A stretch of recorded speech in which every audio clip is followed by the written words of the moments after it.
Respected Dharma Masters, fellow practitioners, and guests.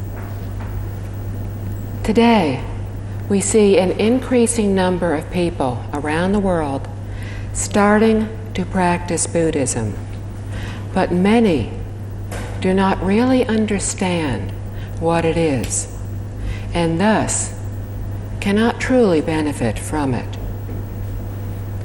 Buddhism is a most virtuous and perfect education directed by Buddha Shakyamuni for all sentient beings throughout the universe. It covers a boundless range of phenomena and principles and is much broader than what is currently studied in universities.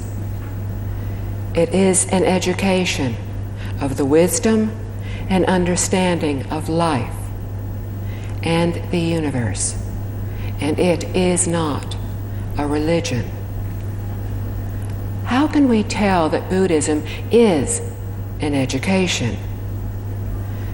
Today, the terms student and teacher are only used in school. We call Buddha Shakyamuni our original teacher. In the sutras, those who listened to him were called students, which is what we call ourselves today. This teacher-student relationship is only found in education. Another reason that Buddhism is an education is also to be found in the sutras, in which we learn that the students would often ask questions of Buddha Shakyamuni. He would then often reply in turn with another question to try to help them realize the answer for themselves. If the students did not thoroughly understand, or more likely thought we would not understand, they would ask for further clarification. This is essentially a classroom discussion. Please understand, Buddha Shakyamuni simply taught. He neither conducted ceremonies nor rites. Buddha Shakyamuni's teachings can help us to understand why we live as we do and how we can change, how we can uncover our wisdom. But this is not the worldly wisdom that we often think of today. Rather, it is the ability to perfectly comprehend the reality of life and the universe. One who has perceived this wisdom is called a Buddha, which means wisdom and enlightenment. Buddha Shakyamuni told us that all sentient beings possess this wisdom, so all beings are equal. But although we are equal in origin, presently we cannot see this because everyone's abilities and wisdom differ.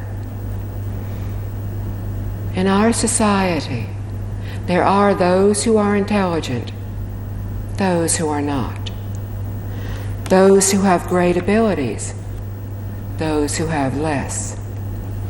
This is due to our varying degrees of delusion. Our innate wisdom and abilities are thus temporarily lost. However, if we can break through this delusion, then we will be able to recover these abilities.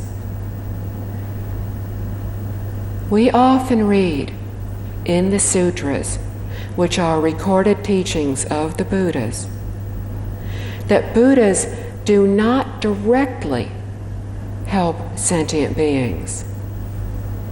They can only assist from the side by explaining how we delude ourselves. After realizing this, it is entirely up to us to diligently put his teachings into practice so that we may also become Buddhas. Accomplishing this is attainable by all sentient beings. However, a teacher can only educate us about the principles, tell us of his or her experiences, and suggest various methods for our practice and attainment. The rest ultimately depends upon us. We are the ones who need to be enthusiastic and diligent in order to attain achievement. Once we comprehend that Buddhism is an education, we will then see why in learning centers where this is understood, we do not regard the images of Buddhas and Bodhisattvas as gods to be worshipped. Practitioners make offerings to these images for two reasons. First, we do so to remember and to repay our debt of gratitude to Buddha Shakyamuni for having given us the teachings.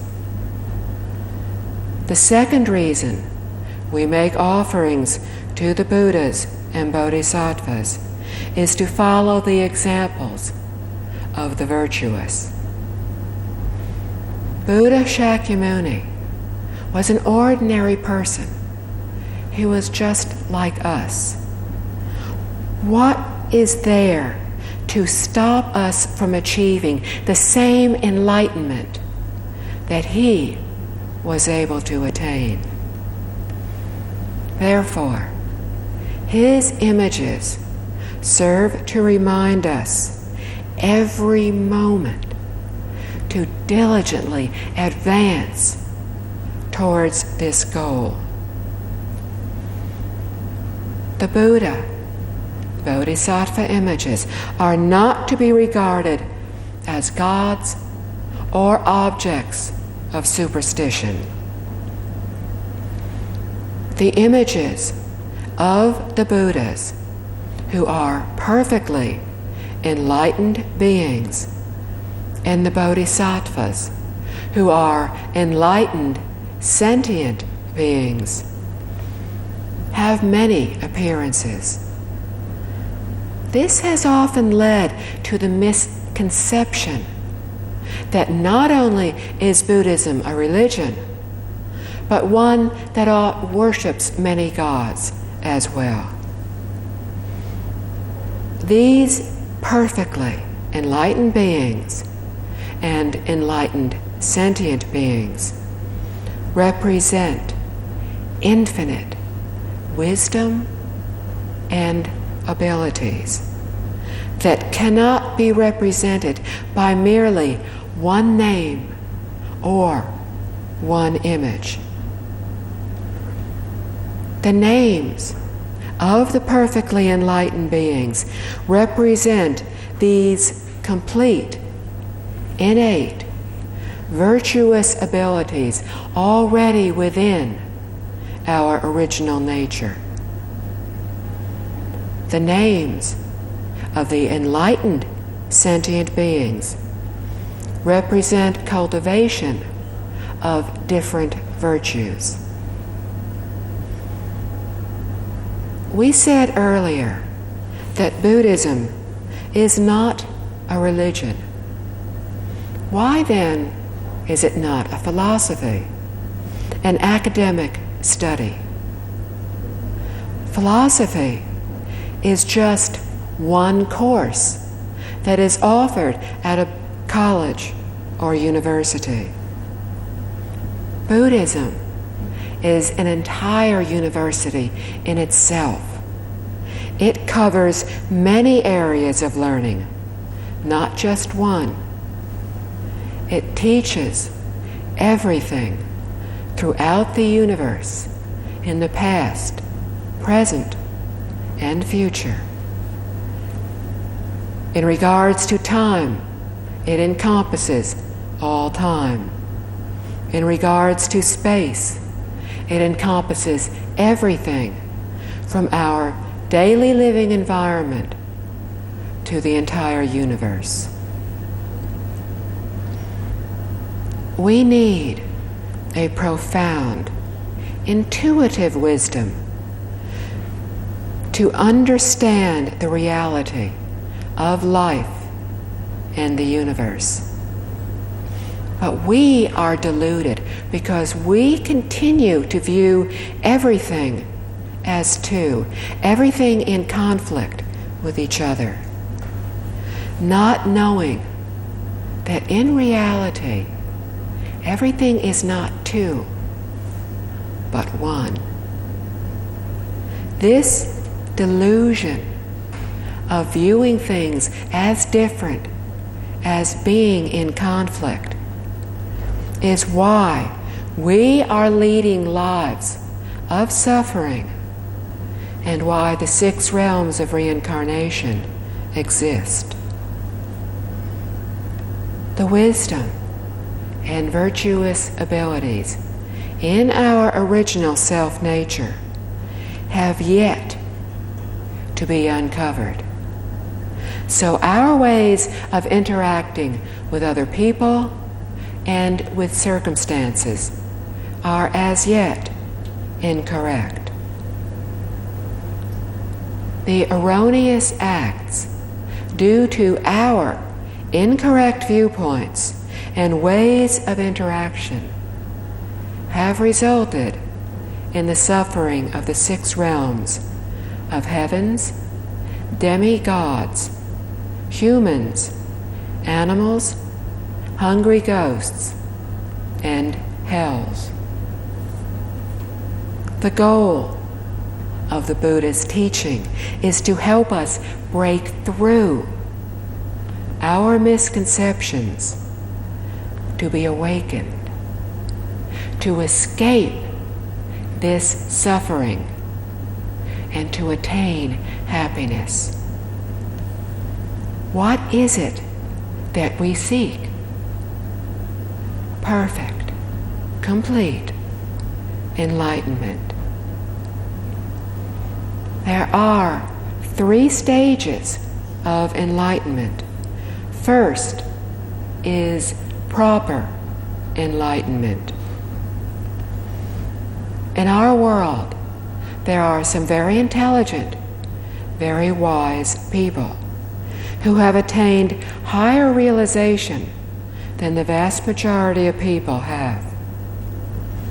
However, although they have reached a certain level of realization, the Buddhas would not recognize their knowledge as the proper enlightenment because they have not yet severed their afflictions, the conditions that cause pain, distress, and suffering. These individuals still dwell on the rights and wrongs of others, on greed, anger, ignorance, and arrogance. They still harbor wandering and discriminatory thoughts. They still have attachments. In other words, their minds are not pure. Without the pure mind, the mind without discrimination or attachments, no matter how high the level of enlightenment we reach, it is still not the proper enlightenment.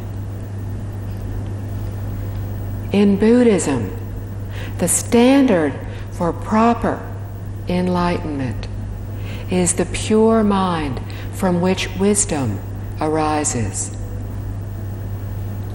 It is the wish of all Buddhas that we attain this state. This is the level of arhats. Arhats do not have illusory or misleading thoughts and views. They do not dwell on thoughts of right or wrong, do not have greed, anger, ignorance, or arrogance. Only with this proper enlightenment can we obtain true happiness and transcend the sufferings of birth, old age, sickness, death, hardships, the inability to have what we want, separation from those we love, and being in the presence of those we dislike or even hate. Practicing Buddhism is to accord with the teachings and to understand the root cause of our problems. Thus, to rid ourselves of wandering, discriminatory thoughts and attachments. We then uncover our pure mind, which in turn gives rise to wisdom, which is proper enlightenment.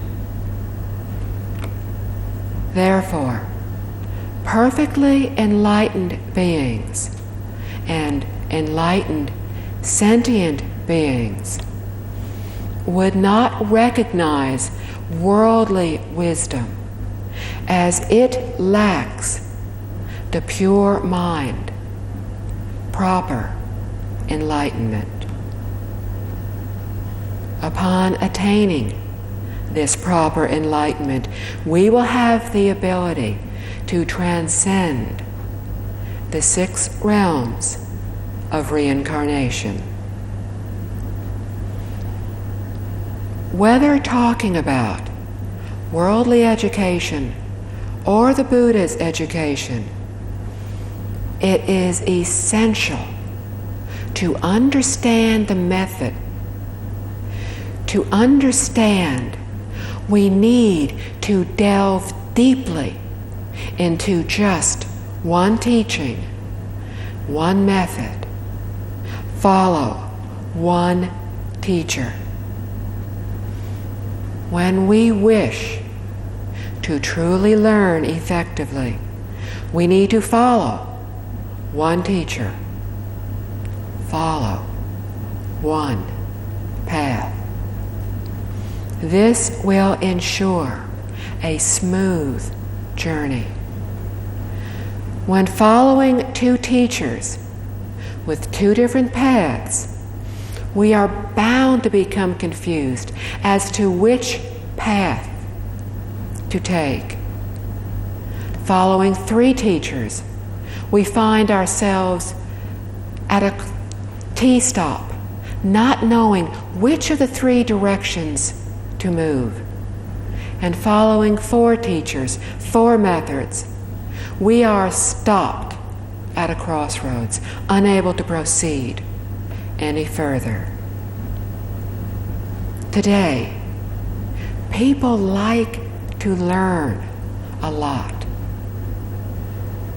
But this is why they often fail to attain good results. The problem lies with being stuck at those crossroads, confused as to which direction to move in. we need to follow one teacher, one method to succeed and attain achievement in our practice and cultivation. What is this achievement? It is attaining purity of mind. Upon achieving some degree of purity of mind, we will have fewer afflictions, and thus an increase in true wisdom, enabling us to solve the problems of this world and beyond. There really is no way to solve these problems without this wisdom. Therefore, it is essential in leading happy and fulfilling lives, and on a much broader scale in helping us to solve the problems that society and our world are currently facing. We need to break free of our attachments to attain this wisdom, for without it, we could misinterpret the meaning of the sutras. If we are able to do away with the mind of selfishness, then true benefits will be ours. With proper enlightenment, only when we have no ego attachment, no selfishness, will we be able to differentiate true from false, beneficial from harmful, proper from deviated. Without breaking through our own delusions, we will have none of these abilities. One level above proper enlightenment is equal and proper enlightenment. Equal means equal to the Buddhas, but not yet achieving Buddhahood. This is the level of a bodhisattva. Equal and proper enlightenment requires us to break through 1 degree of delusion, of ignorance, to attain 1 degree of Dharma body, the original true body. At that point, the way we view life and the world around us is very close to that of the Buddhas. And after breaking through the very last degree of ignorance, perfecting wisdom and enlightenment, we will achieve the 3rd level, that is perfect, complete enlightenment. From the intrinsic nature of Buddhism, we realize that the purpose of our practice is to seek wisdom. Different methods are practiced by different people, but the results or the level of the state of mind are the same. Therefore, to criticize other schools would be to slander both the Buddha and his teachings. For all these methods were passed down to us from him. Choosing any one of these proper methods will enable the practitioner to attain the goal. Understanding this, how can we possibly say that one is better than another? Among all these different methods, we just need to decide which one is suitable for us to practice. First, it needs to be suitable, because if we chose a method that was beyond us and thus difficult to practice, we would not easily succeed. Second, it needs to be appropriate and convenient for our manner of living. And third, it needs to be compatible with modern society, because we cannot separate ourselves from other people or from the world. But regardless of which method is chosen, it is essential to be rid of egoism and attachments in order to attain the benefits, or else all of our efforts will have been in vain. Once we clearly understand the Buddha's teachings, we will understand and view the sutras very differently. These sutras are a vast collection of over 160 volumes. To obtain the benefits from this vast collection, it is necessary for us to understand what it says, to understand its essence, which is the true reality of all phenomena, the true reality of life and the universe. Life refers to ourselves. Universe refers to our living environment. It would be incorrect to treat the teachings as an abstract learning that had really nothing to do with us, nothing to do with how we act in our daily lives.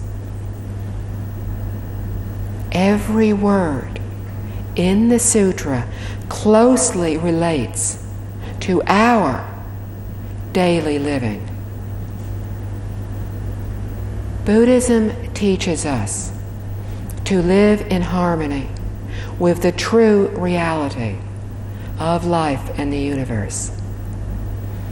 In other words, we live perfect, wonderful lives similar to those of perfectly enlightened beings and enlightened sentient beings. This is true, ultimate, and the perfect Mahayana teaching.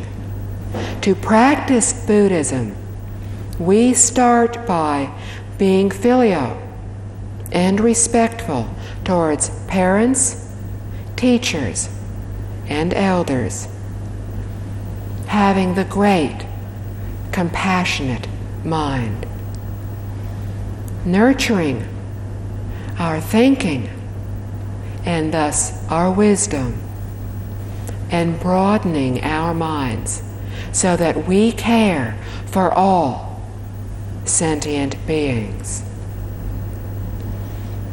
Although in sequence, these can be practiced simultaneously, as each encompasses the others. For example, being filial includes compassion and wisdom. Nurturing wisdom includes filial piety and logic. Once we have a general understanding of the teachings, how do we apply them in our daily lives? First, we need to know what each Buddha and Bodhisattva represent. If we do not, Buddhism will be reduced to mere superstition.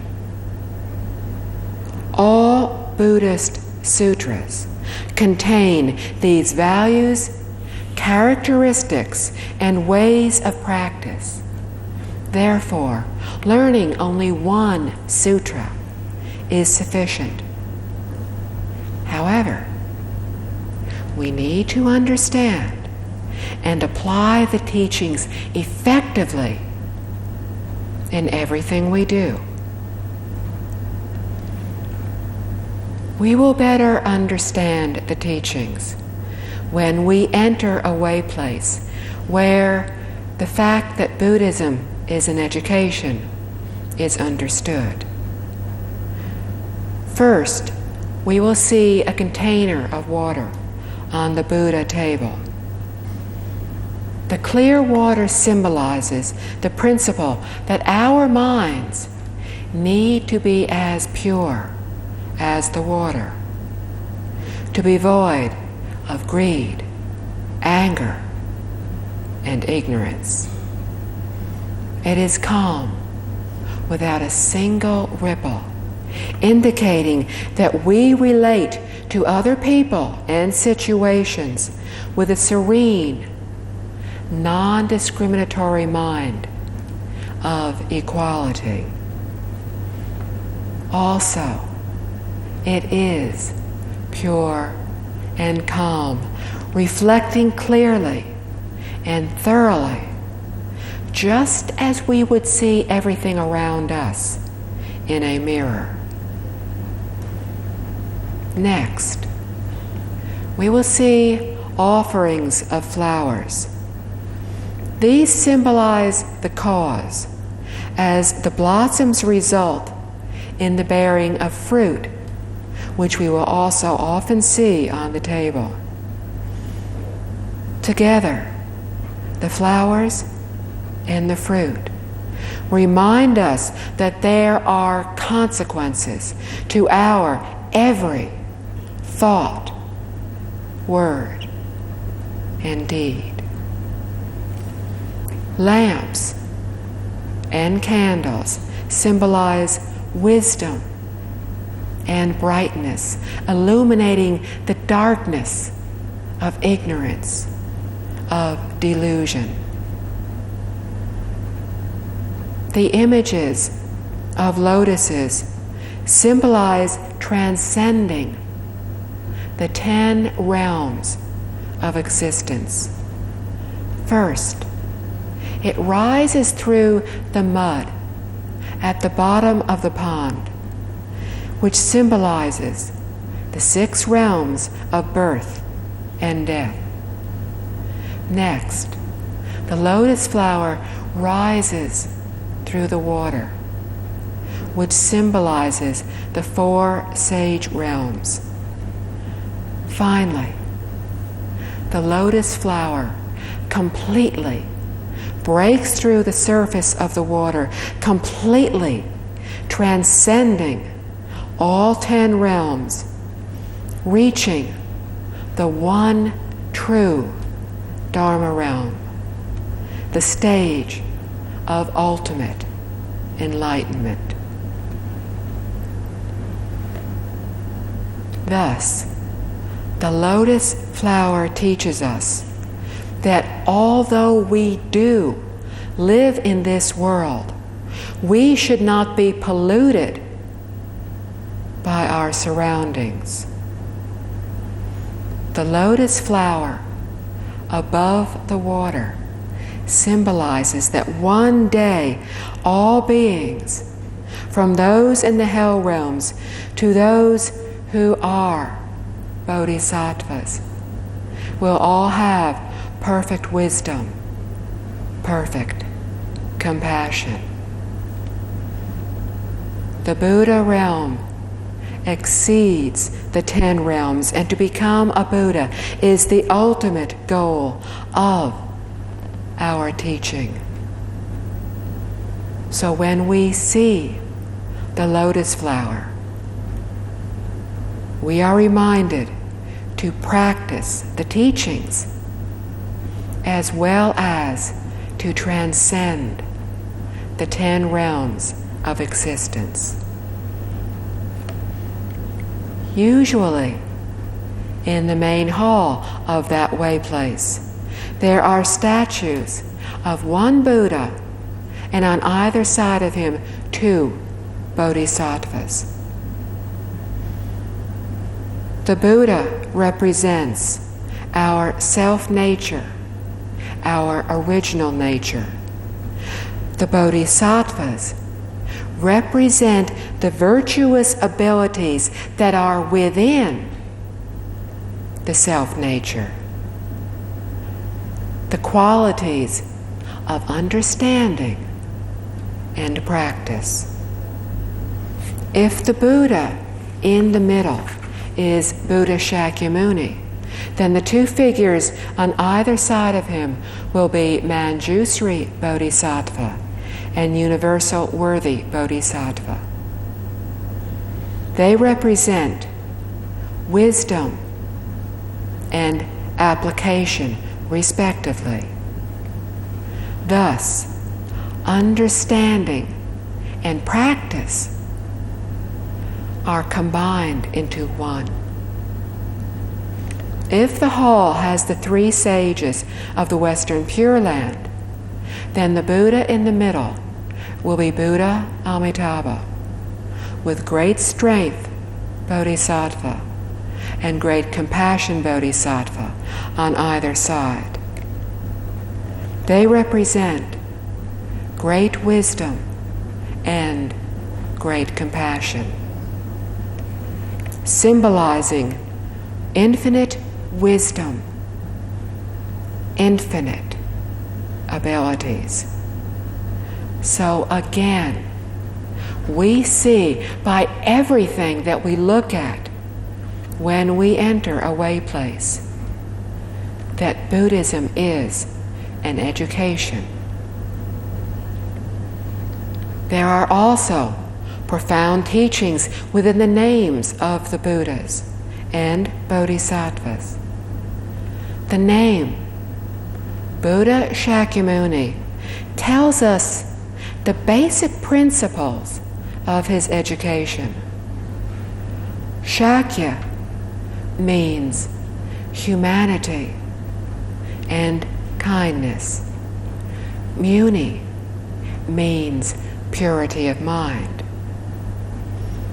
The teachings of these values is advocated because people in our world lack these qualities. Lacking compassion and kindness, we are still attached to our ego, are still very selfish. Sentient beings lack purity of mind and dwell constantly in greed, anger, and ignorance. Any bodhisattva who becomes a Buddha in this world will be called Shakyamuni, to teach us the remedy for our problems. Once the representations of the Buddha and Buddha Bodhisattva images are intuitively understood just by our looking at them, then we will perfectly comprehend the Buddha's teachings. The main principle of our practice is awakening proper thoughts and purity. An initial step in our learning and practice is taking refuge in the Triple Jewels. After we generate the heart to take refuge by accepting, learning, and practicing Buddhism, we request a Dharma master to pass on the teachings, to pass on the principles, the goal of practice in Buddhism. The Triple Jewels are the Buddha, the Dharma, and the Sangha. When we take refuge in the Buddha, we are returning from our deluded state of mind and relying upon an awakened mind. When we take refuge in the Dharma, we are returning from incorrect views and relying upon proper views and understanding. When we take refuge in the Sangha, we are returning from pollution and disharmony and relying upon purity of mind and the 6 principles of harmony. These 6 principles are to help us get along harmoniously with others. Not only are these applicable within a Buddhist community, but also in any organization, group, family, anytime people gather together. The first principle is to share the same goals and views. Everyone in this group shares similar viewpoints, providing the foundation for living in harmony. If everyone has different views and thoughts, then conflicts would become unavoidable, making the group discordant and worse. The second of the principles of harmony is to abide by the same precepts and rules. There are both broad and narrow meanings within the word precepts. The narrower meaning includes upholding the 5 or 10 layperson precepts, the monk or nun precepts, the bodhisattva precepts, as well as following the Buddha's teachings. In a broader sense, abiding by the precepts includes abiding by accepted, proper codes of behavior, customs, rules, laws of wherever we are throughout the world. Next, we practice the third principle of living and practicing together harmoniously. This naturally leads to the fourth principle of according with others.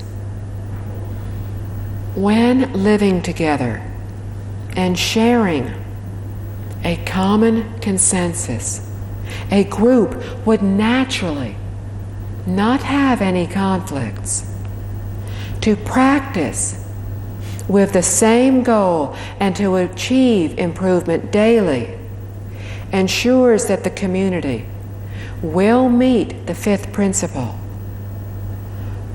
that is, experiencing the joy and inner peace from practicing the teachings. And finally, the sixth principle is to share benefits harmoniously. This refers to our daily living necessities. We really do not need a great deal to live. Living by the six principles of harmony will help us to get along better with others. When with others, whether or not they follow the six principles, We are to follow them.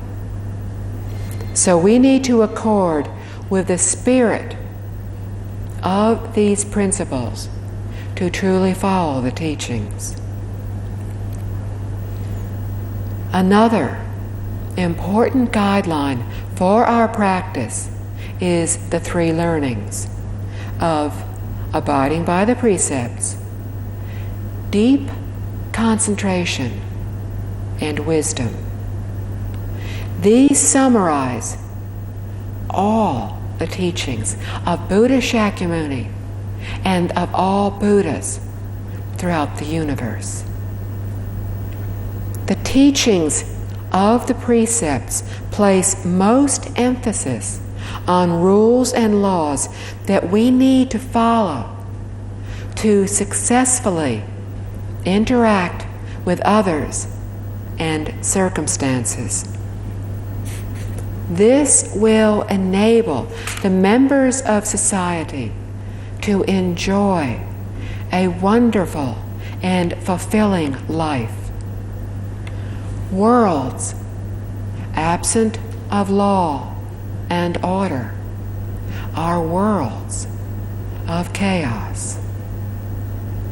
Although we may possess much good fortune and great wealth, we may still be unhappy, living in fear and insecurity if we have discarded law and order.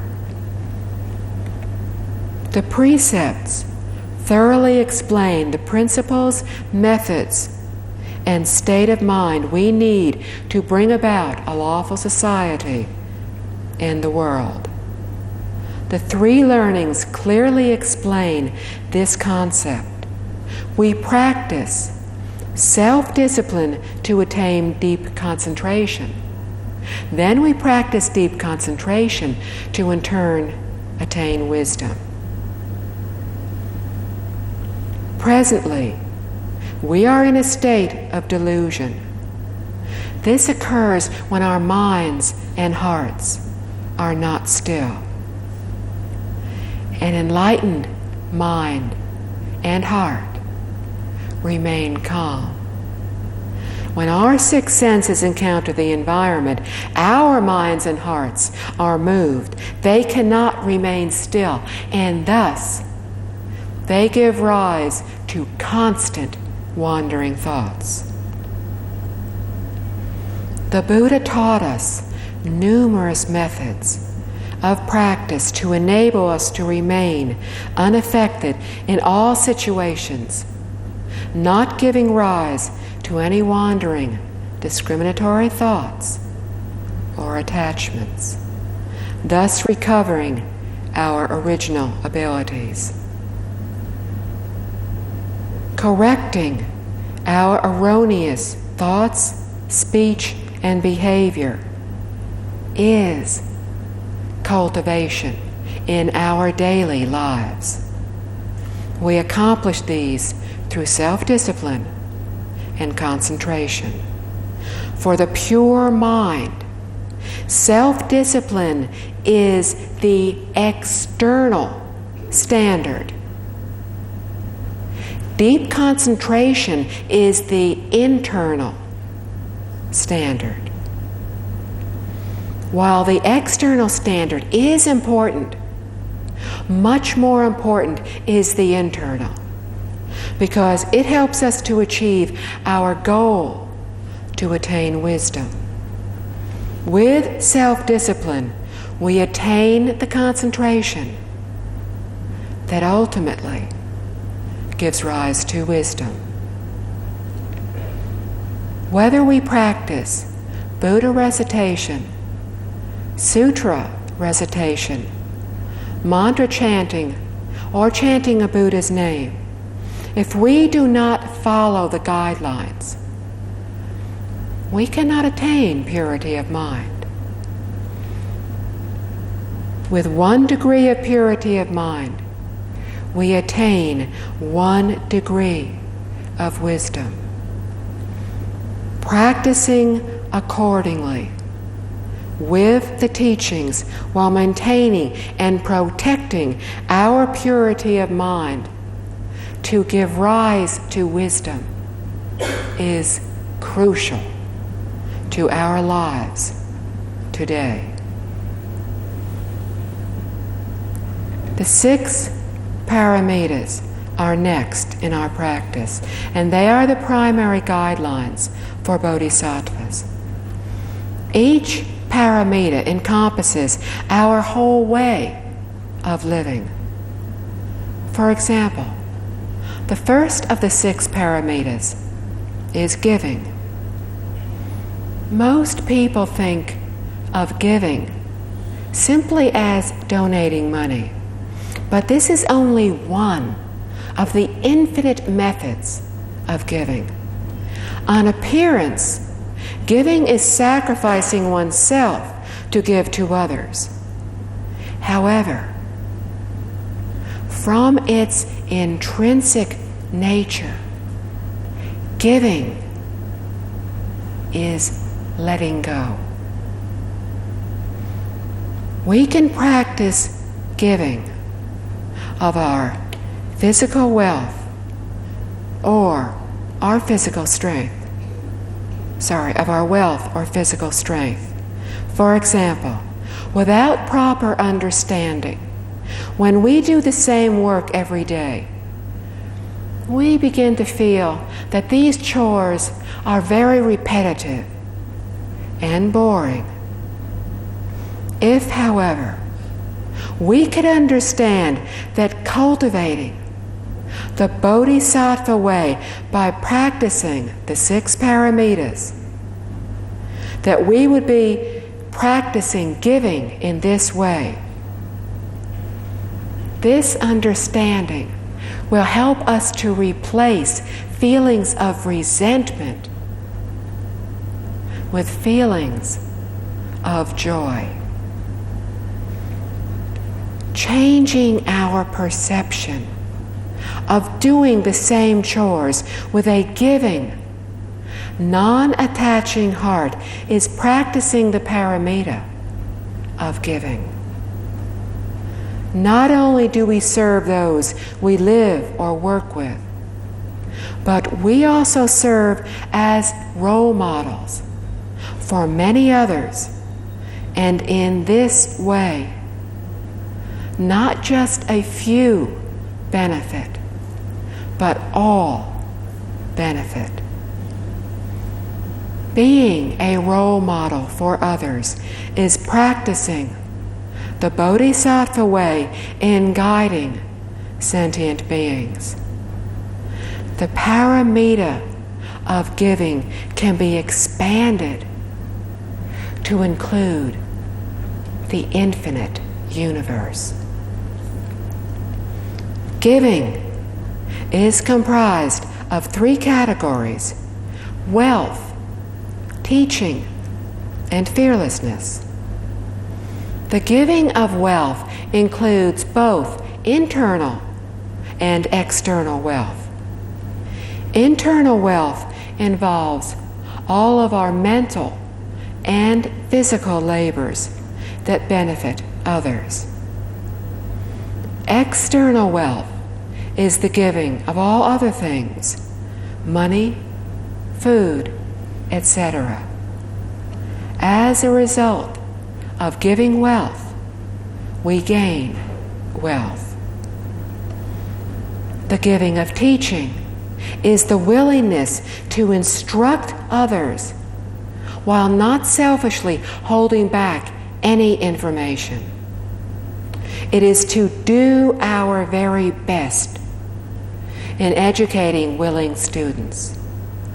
As a result, we gain intelligence and wisdom. The giving of fearlessness includes soothing away the fears of others and fostering a feeling of security.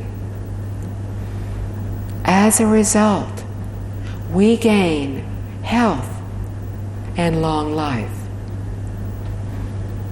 Most people wish for happiness, wealth, intelligence and wisdom, long life and health. The law of cause and effect explains that where there is a good cause, there will be a good result. However, we do not receive the reward without first planting the good seed. By practicing all three kinds of giving, we perfectly attain all of these rewards. After careful observation, we will see that very few people have everything they want. Some have wisdom, others have good fortune. They planted different seeds. Using Buddhist principles to observe society enables us to know how to correct ourselves in the future.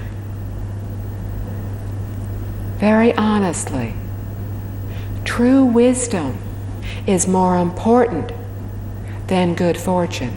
Wealth is good fortune, but properly using and allocating wealth requires wisdom.